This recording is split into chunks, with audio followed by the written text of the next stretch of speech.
दोस्तों, पवन सिंह जी को खेसारी जी और खेसारी जी के गानों को लेकर ऐसी बात नहीं बोलना चाहिए था। ये सबों को पता है, मालूम है कि खेसारी जी को ट्रेंडिंग सुपरस्टार, ट्रेंडिंग सिंगर किस लिए कहा जाता है। इसलिए कहा जाता है ना दोस्तों, क्योंकि खेसारी जी के सभी गाने और सभी फिल्में रिलीज होते ही धूम मचा देती है।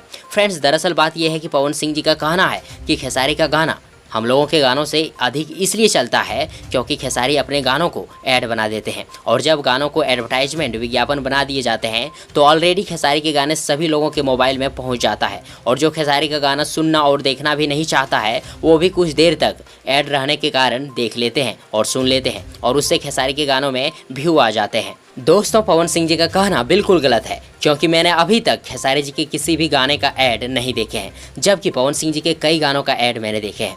ये तो वही बात हो गई ना दोस्तों, किसी को नीचा दिखाने वाली। और फ्रेंड्स, खेसारी जी का बंदूक सॉन्ग अभी फ़िलहाल यूट्यूब पे तहलका मचा रहे हैं। तो क्या आप लोगों ने अभी तक खेसारी जी के बंदूक सॉन्ग का ऐड देखे हैं कहीं? ऐड जिसे हम लोग बढ़ा सकते हैं, स्किप करके दूसरे वीडियो को देख सकते हैं, नहीं ना? तो फिर दोस्तों, बस एक सवाल है, पवन सिंह जी को खेसारी जी के बारे में ऐसी बात बोलना चाहिए था?